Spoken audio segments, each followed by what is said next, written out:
But all of these defeats at the hands of Jackson and the American people didn't deter the bankers from attempting to recharter the bank. President John Tyler vetoed 2 bills in 1841 to revive the Second Bank of the United States. So the bank's charter expired in 1836, and for the next 24 years until the Civil War started in 1861, the United States had no central bank. So, for the years up until 1841 at least, the bankers had been foiled in their attempts to completely enmesh the United States in the web of a permanent banking establishment. So that concludes the chapter. Now, what a chapter that was. What a great story of Andrew Jackson. What a conspiracy of the banking institutions to conquer America. Now, they eventually won, as we have the Federal Reserve Bank, the central banking, and they pretty much took over the entire world. But as we look here, this is an amazing trivia tidbit that most people don't know. If you ask, who was the last president to pay off the national debt? Andrew Jackson. On January 1st, 1835, President Andrew Jackson paid off the entire national debt, the only time in U.S. history that has been accomplished. Now that's incredible. And Andrew Jackson, you're told he's the bad guy of history, and he actually paid off the debt. He paid off the debt. Now, and the other guy that you also hear all this bad stuff about, Thomas Jefferson, right? He's a slave owner. He also was against central banking. And one of the terms we learned in the series was the balance of power. And once you understand this concept of the Americans against the central banking, and that the central banking basically took us over and dominate all thoughts, they're the ones, the deep state, against, guess who? Donald Trump. What do they call Donald Trump? Racist. One of the words that they were talking about was balance of power politics. And that's how the bankers would have two countries lend to both countries so that they could play the countries off of each other. Now we look at this nice, friendly looking definition. The balance of power theory in international relations suggests that national security is enhanced when military capability is distributed so that no one state is strong enough to dominate all others. That's from their perspective. And this is also from the globalist perspective. Donald Trump is for the United States. Andrew Jackson was for the United States. Thomas Jefferson was for the United States. The fake news is run by globalists, and they try to get you to like Clinton, Bush, Obama, Trudeau, all of the globalists. The media, the fake news tells you globalism's okay, nationalism's bad. And some of you watching this right now probably enjoyed the presentation until you heard the word Trump, and now you're triggered, and suddenly everything you just heard doesn't matter anymore because the globalists have programmed you into their way of thinking. If you're for global government and globalism, you should despise Donald Trump. But if you believe that countries have a right to exist and to their own national sovereignty, you should be in 100% full support of Donald Trump. Now, if you pay attention, you would notice that Donald Trump had Andrew Jackson's portrait placed in the Oval Office. It wasn't there under previous administrations. He had it put there. And we could see all these comparisons to Andrew Jackson and Donald Trump. And you can see the pictures behind him there. There's somebody made an Andrew Jackson Make America Great Again hat. And I think Trump protected Andrew Jackson from getting removed from the $20 bill. We can see Andrew Jackson in the background there. Andrew Jackson again in the background of Trump. And there he is there. And the media will tell you, oh, because it's two racists. No, it's two guys that are against the globalist one world order, that are for the United States. Got Trump and Andrew Jackson. How about that one? That's great. We got this picture of Trump supposedly in front of an Andrew Jackson monument. Andrew Jackson, we thank you for your service. We honor your memory. We build on your legacy, and we thank God for the United States of America. Now that is a pro-America statement, anti-globalist statement. We got Trump and Andrew Jackson. Andrew Jackson and Donald Trump, outsiders alike. And it briefly mentioned that the media was against Andrew Jackson because they were in favor of the international bankers. Now you could see how this photograph was taken. It was made to ensure that the Andrew Jackson portrait was in the background, even though Trump is in the foreground. The media kind of picked up on this a little bit. More Trump and Andrew Jackson pictures together. And we got the portraits side by side. And then you have Andrew Jackson against Hydra. And if you watch the Marvel Captain America, it's Shield versus Hydra. How is this not a humongous part of our American history? Like, I don't even know the story of Andrew Jackson versus Hydra. Can you imagine if they went in depth to explain what this meant? Have you, first off, you probably never even seen this political cartoon in the first place. Secondly, can you imagine if they started to explain what this meant? Yeah, that's a whole lot of stories that they don't want to tell you about. And think about how interested kids would be to learn about this. I mean, this is like a cartoon, and there's bad guys and there's a good guy slaying all the bad guys. And every time one head gets cut off, another one spawns up. Oh man. I mean, I do remember briefly seeing about this in like elementary school and maybe middle school, but not in depth. And this is such a big story. Why is this not one of the most popular stories of American history? It says Big Bank Battle. General Jackson slaying the Hydra-headed monster. And somebody even made a Trump Andrew Jackson portrait. Like not a portrait, but like a morph together. And so they go so hard against Trump in present day, and they went so hard against Andrew Jackson back in the day. But who was for Trump and who was for Andrew Jackson? The American people. The establishment, the media were against Trump and against Jackson. And Donald Trump calls it drain the swamp of the deep state. Andrew Jackson paid off the debt. Some of the other concepts were the fact that there was a 1% tax back then. So taxation without representation may have been a lie or a cover story to cover up the real thing. That basically what happened there was Benjamin Franklin tipped off the Europeans that the Americans were making their own money and having prosperity from it.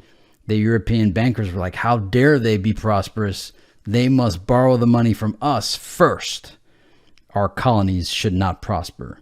And so here's another key to figure out. Now, you know that Hamilton is now this great play in Broadway, and it has like a rap soundtrack.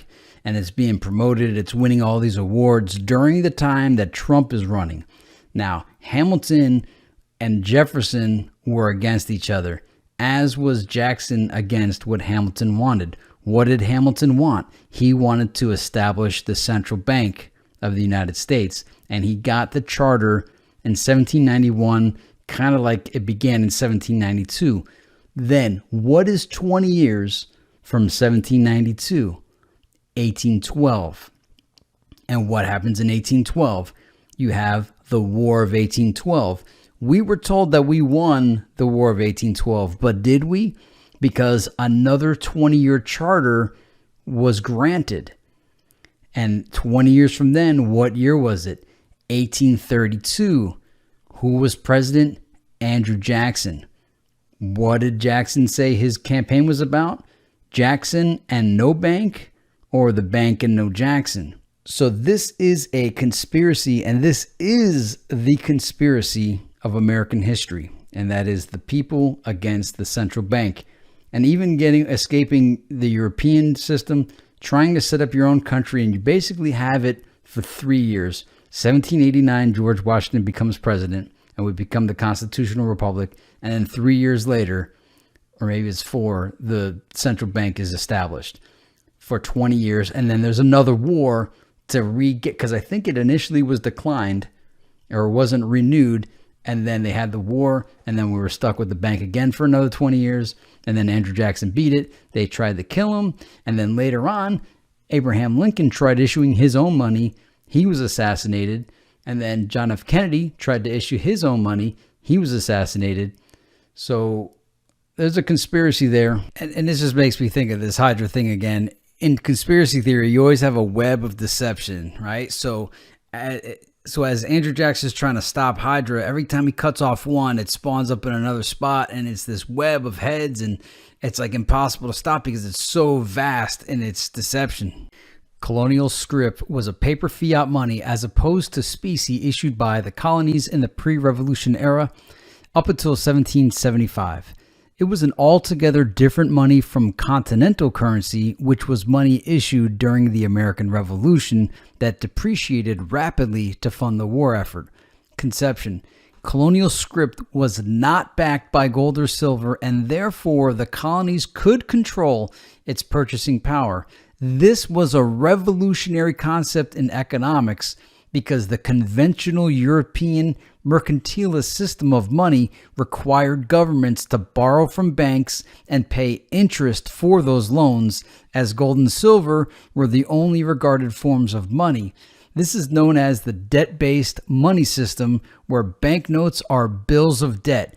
Colonial scrip, however, were bills of credit created by the government based on the credit of that government, and this meant that there was no interest to pay for the introduction of money.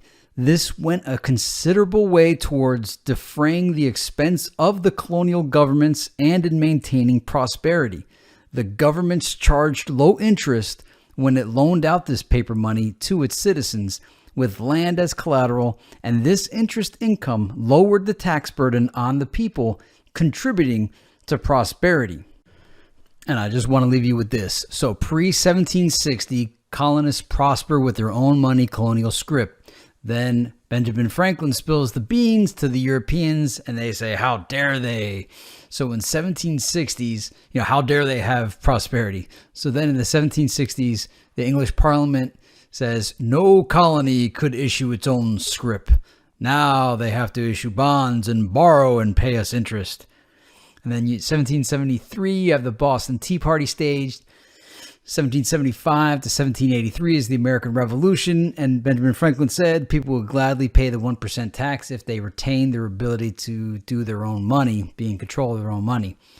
So then, 1789, a constitutional republic is established, and George Washington is president. 2 years later, the first Bank of the United States 20-year charter happens. You wonder if the Americans actually won the war, because I don't know if they're making their own money at this point. And then, for 2 years, they basically have it for 2 years. So 1789, all's well. 2 years later, Hamilton gets his first Bank of the United States, and there's a 20-year charter. Keep that 20 years in mind, because in 1811, the charter renewal is revoked. And then in 1812, you have the War of 1812. Now, they don't tell you the War of 1812 is because of the bank. I forgot what the reason was, but it seems to be that that's the reason for it. And you wonder who really won the War of 1812, because the charter was renewed 4 years later in 1816. So then you go 20 years after that, and what do you have? 1836, Jackson's up for re-election. He says either me or the bank and no me. And Jackson ends the bank with the bank war. In 1835, he pays off all the debt and is the last president to pay off the debt in 1835. And then there's no bank for, I don't know how many years it is, until 1861? 20-something years, no bank until the Civil War. Civil War brings a new bank, and then 1873, you have silver demonetized, the crime of 1873. 1913, you have the Federal Reserve, and I think 1933 was when gold was confiscated. There was an attempt on Jackson's life, and Lincoln and Kennedy were both assassinated, supposedly for trying to create their own money. And that wraps up this episode of The White Book by Machiavelli Decoded. The Unseen Hand, an introduction to the conspiratorial view of history. There will be links to purchase both of these books in the description below. I recommend you to get your news from the X22 report going forward. Maybe even check out QAnon posts. Where we go one, we go all. Learn the difference between the globalists and the people that want to keep their own country, because the globalists dominate the news narrative. Examine your own belief system and try to figure out who convinced you to not like Trump, and are the people you've been listening to the most trustworthy. Aside from that, I hope you gained a whole entire new perspective on American history and what the real battle has been. This chapter thoroughly opened my mind 10 plus years ago when I originally read it. I hope it blew your mind as well. And I'll see you in the next one.